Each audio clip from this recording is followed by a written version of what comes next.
नमस्कार, आप देख रहे हैं 7C हिमाचल आजकल और मैं हूं दीक्षा कोहली। खबरों की ओर रुख करने से पहले नजर डालते हैं अब तक की मुख्य सुर्खियों पर। पूर्व केंद्रीय मंत्री वीरभद्र सिंह ने चुनाव आयोग से आचार संहिता लागू करने की मांग। भाजपा सरकार पर लगाए सत्ता का दुरुपयोग करने के आरोप। आईपीएच मंत्री रविंद्र सिंह ने कहा कि पेयजल योजनाओं से हो रही प्रदेश की जनता लाभान्वित। रामलाल ठाकुर ने प्रदेश सरकार पर निशाना साधते हुए कहा, भाजपा कर रही है आधी अधूरी योजनाओं का उद्घाटन, नहीं मिल रहा जनता को कोई भी लाभ।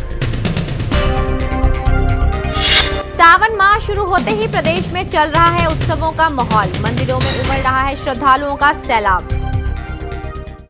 और अब खबरें विस्तार से।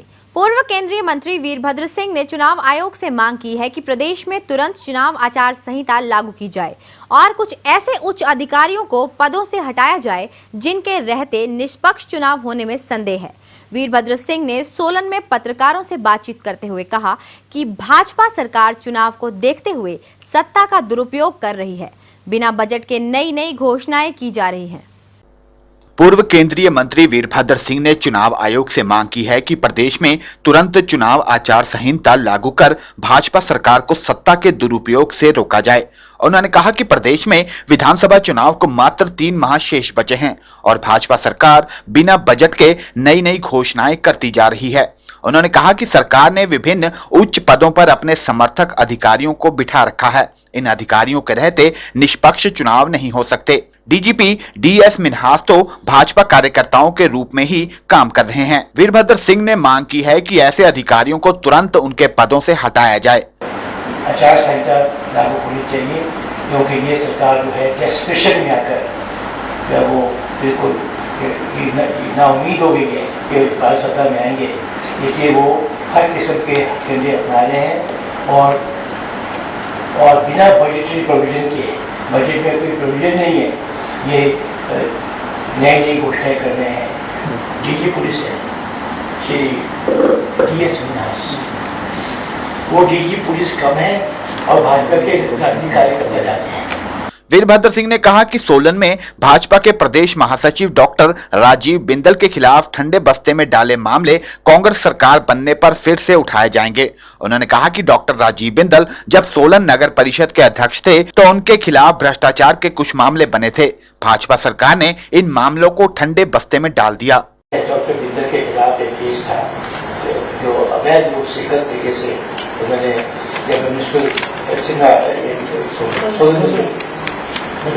चेयरमैन नगर परिषद के अंदर नौकरी दी है। हमारे वक्त इन्वेस्टिगेशन हुई और चलान रिलीज था और इससे पहले सरकार बदल गई। अब लगा ऐसा कि आपने री इन्वेस्टिगेट किया है, अब उसको बंद करने के लिए वो कर रहे हैं। लगभग 4 महीने और वो बेल बदल है, उन्हें उस वक्त बेल दी हुई है। अब अगर वो उसको क्लोजर के लिए रिपोर्ट दी है कि कुछ नहीं बनता, वो बनता है, ये भी फेवरी wrong. It is full court case, properly investigated case और सब चार्जेस जो है प्रूव है। प्रदेश में वीरभद्र सिंह ने कांग्रेस के चुनाव प्रचार की कमान संभालने के बाद भाजपा सरकार पर बरसना शुरू कर दिया है। पार्टी कार्यकर्ता वीरभद्र सिंह के इन्हीं तेवरों का इंतजार कर रहे थे। मनीष शारदा, 7C हिमाचल आजकल, सोलन। आईपीएच मंत्री रवि सिंह ने कहा है कि राज्य में 100% लोगों को पेयजल योजनाओं के माध्यम से पीने का पानी उपलब्ध करवाया जा रहा है। उन्होंने कहा कि पेयजल के अलावा किसानों को सिंचाई सुविधा प्रदान करने के लिए भी सरकार ने कई योजनाएं बनवाई हैं। इसके अलावा सरकार ने पहले से लंबित पड़ी योजनाओं को पूरा कर लोगों को राहत दी है। रवि ने कहा कि कांगड़ा में राज्य की सबसे बड़ी शाह नहर सिंचाई परियोजना और सिधाता सिंचाई योजना बनकर तैयार है। इनका इसी माह में उद्घाटन कर दिया जाएगा। इसके अलावा मंडी में बल्ह क्षेत्र की स्प्रिंकल सिंचाई योजना को शीघ्र ही लोगों को समर्पित कर दिया जाएगा। माननीय मुख्यमंत्री महोदय के कर कमलों के द्वारा अभी 20-21 तारीख तक उसका लोकार्पण करके वहाँ के किसानों को उसकी समर्पण हम कर देंगे। साथ ही 2 और हमारी सिंचाई की योजना है, जिला कांगड़ा की नूरपुर क्षेत्र की फीना सिंह मध्यम सिंचाई योजना, जिसके अंतर्गत 4025 हेक्टेयर भूमि सिंचित होगी और जिसके ऊपर 2005 करोड़ रुपया व्यय आएगा। उसका भी काम आज के दिन में हमने शुरू करवा दिया है। उसका शिलान्यास माननीय मुख्यमंत्री महोदय के द्वारा करवा दिया गया है। एक और हमारी मध्यम सिंचाई योजना जिला मीरपुर की नदौन क्षेत्र की 3000 हेक्टेयर भूमि की जिसको टेक्निकल जो हमारी एडवाइजरी कमेटी भारत सरकार की होती है, उन्होंने 98 करोड़ रुपए की लगभग अप्रूवल उसकी दे दी है। इस ढंग से पूरे हिमाचल में किसान के खेत पर पानी पहुंचे, किसान सक्षम हो, समृद्धशाली हो।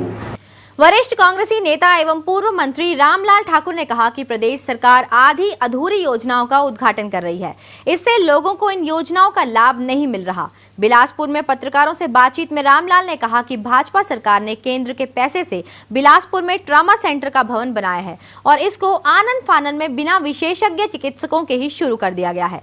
इससे सेंटर का लोगों को कोई फायदा नहीं हो रहा। उन्होंने कहा कि चंगर क्षेत्र की सिंचाई योजना 4 महीने में ही हाफ गई है और अब इसकी पंपिंग मशीनरी की रिपेयर के लिए लाखों का टेंडर लगा है। बिना उपकरणों के, बिना मैन पावर के, बिना स्पेशलिस्ट के वो ट्रॉमा यूनिट का उद्घाटन कर दिया और आप ही लोगों ने अखबारों में दिया कि उद्घाटन हुआ और उसके बाद ताला लग गया ट्रॉमा यूनिट पे। अब मेरे को पता लगा है कि अब इस ट्रॉमा यूनिट को जो है वो इमरजेंसी जो है वो ओपीडी में तब्दील कर दिया गया है। कांग्रेस मीडिया सेल के चेयरमैन मुकेश अग्निहोत्री ने कहा है कि भाजपा का मिशन रिपीट का ख्वाब कभी भी पूरा नहीं होगा। ऊना में पत्रकारों से बातचीत में उन्होंने कहा कि प्रदेश के लोगों का भाजपा सरकार से पूरी तरह से मोह भंग हो चुका है और वे अब भाजपा को सत्ता से बाहर करने के लिए बेताब हैं। उन्होंने आरोप लगाया कि भाजपा सरकार व इसके नेता प्रदेश को बेच रहे हैं। मुकेश अग्निहोत्री ने वीरभद्र का भी समर्थन किया और कहा कि वीरभद्र के मैदान में उतरने से भाजपा सहमी हुई है। इसके लिए भाजपा के लोग वीरभद्र सिंह के खिलाफ बेतुकी बयानबाजी कर रहे हैं। मिशन रिपीट एक ख्वाब है जो कभी हकीकत नहीं बन पाएगा और धूमल और उसकी टोली के अब बाहर जाने का समय आ गया है। इसलिए जो है ये मिशन रिपीट कोई आकर्षक नारे देके कोई जनता बचाने वाली नहीं है। इनको जनता का मोह भंग हो चुका है और अब जो है मिशन तो एक ही है, डिफीट बीजेपी। प्रदेश भाजपा के मिशन रिपीट के तहत धर्मपुर और गोपालपुर में कार्यकर्ता सम्मेलनों का आयोजन किया गया। इसमें पार्टी के प्रदेश महामंत्री रामस्वरूप शर्मा और परिवहन मंत्री महेंद्र सिंह ने कार्यकर्ताओं को चुनाव प्रबंधन एवं प्रचार के टिप्स दिए। उन्होंने भाजपा सरकार की 5 साल की उपलब्धियां गिनाते हुए कार्यकर्ताओं से आह्वान किया कि वे इन उपलब्धियों एवं केंद्र सरकार के प्रदेश के प्रति भेदभावपूर्ण रवैये के बारे में आम जनता को जागरूक करें। हमारे इस पूरे प्रदेश में सभी विधानसभा क्षेत्रों में चुनावों की दृष्टि से आने वाले विधानसभा चुनाव जो गत 3-3.5 महीने के बाद होने वाले हैं, हम पूरे सभी विधानसभा क्षेत्रों में अपने कार्यकर्ताओं की चुनावों की दृष्टि से उनको एक ट्रेनिंग का प्रशिक्षण दे रहे हैं और इसके माध्यम से कार्यकर्ता जागरूक हों, कार्यकर्ता मतलब निपुणता से, तीखेपन से और सरकार की उपलब्धियां, संगठन की योजनाएं और कांग्रेस के कुकृत्य को लेकर जनता के बीच जाएं। महानगरों के तहत शिमला में फास्ट फूड का क्रेज तेजी से बढ़ रहा है। क्या बच्चे, क्या बूढ़े, हर उम्र के लोग इसके दीवाने होते जा रहे हैं। लेकिन फास्ट फूड चाव से खाने वाले लोग शायद इसके दुष्परिणाम से वाकिफ नहीं हैं। चिकित्सकों के मुताबिक कई रोगों की जड़ व मोटापे की सबसे बड़ी वजह फास्ट फूड ही है। इससे दिल के रोग, डायबिटीज जैसे रोगों के होने की संभावना कई गुना बढ़ जाती है। ऐसे में चिकित्सक इस फूड से बचने की सलाह दे रहे हैं। शिमला में बर्गर, पिज्जा, मोमोज जैसे फास्ट फूड का प्रचलन तेजी से बढ़ रहा है। बच्चे व युवा वर्ग तो भोजन करने की जगह जंक फूड को ही तरजीह दे रहे हैं। उम्रदराज लोग भी इस फूड को लेने में पीछे नहीं हैं। चिकित्सकों के मुताबिक जितनी तेजी से फास्ट फूड बढ़ रहा है, उसी तेजी से बीमारियां भी फैल रही हैं। उनके अनुसार फास्ट फूड से वजन में बढ़ोतरी होती है, जो कि अपने आप में ही बीमारी है।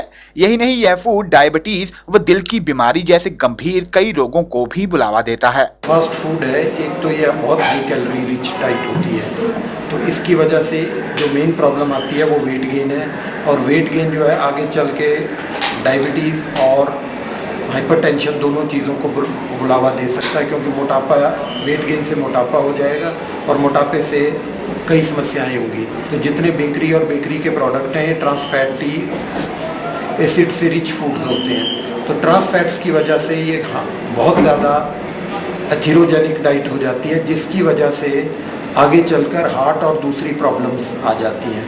चिकित्सकों की राय में फास्ट फूड को अपनी डाइट का हिस्सा कभी ना बनाएं। बेहतर होगा कि फास्ट फूड कभी कभार ही लें। ओकेजनली कभी कभार ले ले, पर इसको अपने डाइट का रेगुलर हिस्सा नहीं बनाएं। घर से खाना खा के नहीं निकले हैं और बाहर जाके खाने की जगह फास्ट फूड ले लेंगे और इसको अपनी जीवन शैली का हिस्सा बनाएंगे तो अवश्य दिक्कत होगी। इसलिए फास्ट फूड लेने से पहले यह जरूर सोच लें कि ऐसे भोजन से क्या फायदा जो लाभ की बजाय नुकसान करे। नीरू शर्मा, 7C हिमाचल आजकल, शिमला। 7C हिमाचल आजकल में खबरों का सिलसिला जारी है। फिलहाल वक्त हो चला है एक छोटे से ब्रेक का। आप बने रहिए 7C हिमाचल आजकल के साथ।